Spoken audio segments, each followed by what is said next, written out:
এই বেড়া সারাক্ষণ আমার পিছনে লেগে থাকে আর আমি ওর পিছনে লেগে থাকি, তাই যেখানেই যাই ঝগড়া করি। মিডিংয়ে বাচ্চারি বলা হয় এগুলোকে। অনেকদিন হলো নানার বাড়ি যাওয়া হয় না, তাই আমরা সিদ্ধান্ত নিলাম যে নানার বাড়ি যাব। তাই যেই ভাবা সে কাজ, আমরা বের হয়ে গেলাম নানার বাড়ির উদ্দেশ্যে। আমরা বাসা থেকে বের হয়ে গেলাম 8টা থেকে। তো 8টায় বের হওয়ার পরে আমরা বাসও পেয়ে গেলাম 9টায়। তো আমরা উঠে গেলাম বাসে। আর যেতে যেতে আপনাদের সাথে কয়েকটা সুন্দর সুন্দর ভিউ শেয়ার না করে পারলাম না। অবশ্যই সুন্দর ভিউ, কারণ একটু আগে 1 ঘন্টার মতো বৃষ্টি হয়েছিল, তার উপর বজ্রপাত। তাই হালকা বৃষ্টির পরে কিন্তু প্রকৃতি অনেক সতেজ হয়ে গেছে। এরকম পরিবেশ দেখে কিন্তু আমার তখনই গাড়ি থেকে নামতে মন চাইছিল, কিন্তু না, নামতে পারবো না, কারণ আমরা এখনও আমাদের গন্তব্যে পৌঁছাইনি। তাই 30 মিনিট পরে আমরা পৌঁছে গেলাম আমাদের গন্তব্যে। এই যে আমরা এখানে নেমে গেলাম। আমরা এখান থেকে আবার আরেকটা গাড়িতে করে যাব। তাই আমরা আমাদের পরিচিত একজন ড্রাইভারকে কল দিয়ে বললাম যে নিতে আসো। তাই উনি নিতে আসবে, তাই আমাদেরকে এখানে কিছুক্ষণ অপেক্ষা করতে হবে। এই যে আমরা দুষ্টুমি করতে করতে অপেক্ষা করতেছিলাম।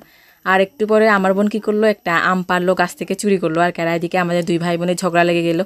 এই বেড়া সারাক্ষণ আমার পিছনে লেগে থাকে আর আমি ওর পিছনে লেগে থাকি, তাই যেখানেই যাই ঝগড়া করি। এই যে আম, এটা যেহেতু আমাদের কাছে ছুরি নাই, তাই তৎক্ষণাৎ গাছে বাড়ি মেরে আমরা আমটাকে ফেটে ফেললাম। তাই ভাগ করে খাবো এখন। যেহেতু গাড়ি করে আসলাম, মাথা ঘোরাচ্ছিল আর একটু মানে বমি বমি লাগতেছিল, তাই আমটা খেয়ে একদম মনটা ফ্রেশ হয়ে গেল। মানে বাসে চললে একটু টক জিনিস বেশি খেতে ইচ্ছে করে, তাই আমরা খেয়ে ফেললাম। এই যে আমাদের গাড়িটা এসে গেলো, এগুলাকে বলা হয় মহেন্দ্র আর কি। তো আমরা উঠে গেলাম এই যে গাড়ির মধ্যে। গাড়িতে ওঠার পর আমি আবার ভিডিও করা শুরু করে দিলাম। আসলে এই সিনারিগুলো কিন্তু বাস্তবে অনেক বেশি সুন্দর ভিডিওর চাইতেও। আর আমরা ঝাঁকুনি খেয়ে খেয়ে যাচ্ছি। আসলে পাহাড়ি রাস্তাটা একটু উঁচু নিচু, তাই এরকম হয়। এই যে দেখেন, এটা একটু সমতল রাস্তা, এখানে মনে হয় একটা স্কুল হবে এরকম।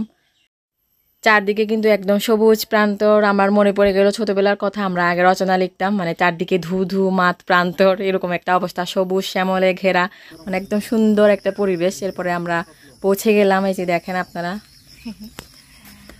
তো অবশেষে আমরা এসে গেলাম আমার নানার বাড়ি। ও সহ এর আগে শুধু একবার আসছিলাম, তাও 1 বছর আগে। তো ও সহ আজকে আবার আসলাম। আমি তো এর আগে অনেকবার আসছি, 3-4 বার। তো আজকে আবার ও সহ একসাথে আসলাম। খুবই এনজয় করলাম, কারণ মেঘলা আকাশ, প্রচুর বৃষ্টি হয়েছে কিন্তু বাসের মধ্যে, আর প্রচুর বজ্রপাতও হয়েছে। অনেক ভয় পেয়েছি। বজ্রপাত এখনো শুনতে পাচ্ছেন হয়তো।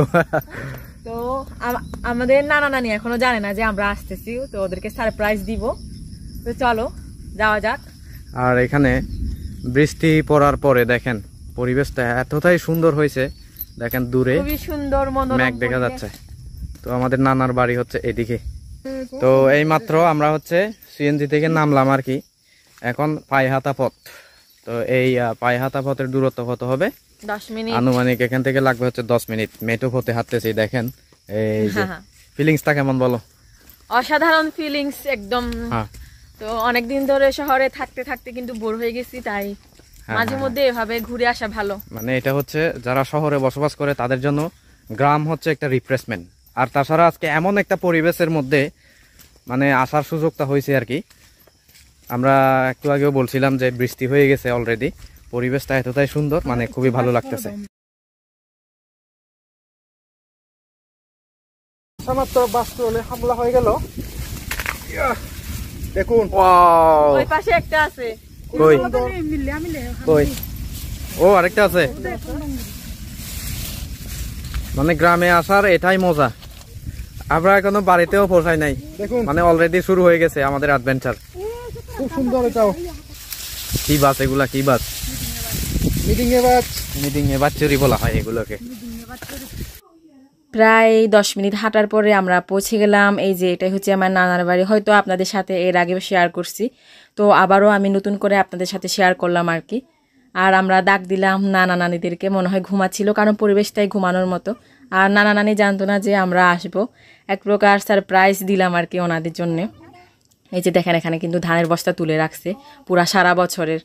তারপর কি করলাম, যে সাথে করে বাঁশকরলগুলো নিয়ে আসলাম। এই বাঁশকরলগুলো আমার বোন কিন্তু এখানে ছিলতেছে আর কি, রান্না করার জন্য রেডি করতেছে। তো বাঁশকরল কিন্তু চাকমাদের খুবই প্রিয়। আমি আবার বলছি, বাঁশকরল খাওয়ার জন্যই আমাদের এখানে মেন এখানে আসা। এই নানার বাড়িতে বেশি করে বাঁশকরল পাওয়া যায় আর কি। এখন বাঁশকরলের সিজন আর কি ভরপুর। আরও বৃষ্টি হচ্ছে, আরও বেশি বাঁশকরল হবে, নতুন নতুন বাঁশকরল। এই যে আমরা খাওয়া দাওয়া করা শুরু করে দিলাম, একদম গরম গরম ধোয়া ওঠা ভাতের সাথে ধোয়া ওঠা বাঁশকরল। এই যে দেখেন আমি বাঁশকরল নিয়ে নিলাম, তারপরে একটু সিদল আর মরিচ মিক্স যেটা আমাদের মরিচ ভর্তা নিলাম।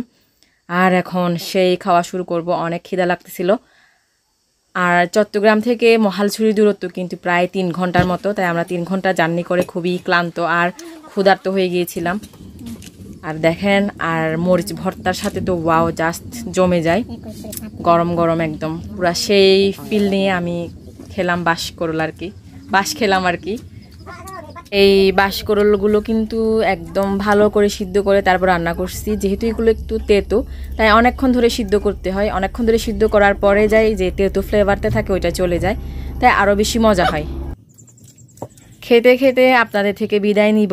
আপনারা আমাদের খাওয়া দাওয়া দেখতে থাকুন আর কমেন্টে করুন আমাদের এই ব্লগটা আপনাদের কেমন লাগলো। আমরা তো খুবই এনজয় করলাম আমরা আসার সময়, যেহেতু খুবই সুন্দর পরিবেশ ছিল। তো আপনারা কমেন্ট করবেন আর ভালো লাগলে অবশ্যই শেয়ার করবেন। আর যারা যারা এখনও আমাদের পেজটাকে ফলো দিয়ে থাকেননি, ফলো দিয়ে পাশে থাকুন। আর সবাই ভালো থাকবেন। আপনাদের সাথে আবারও দেখা হবে নতুন কোনো ব্লগ নিয়ে। যেহেতু আমরা এখন নানা বাড়ি, তাই নতুন নতুন ব্লগ আপনাদের সাথে শেয়ার করার ট্রাই করব। ওকে, সবাই ভালো থাকবেন।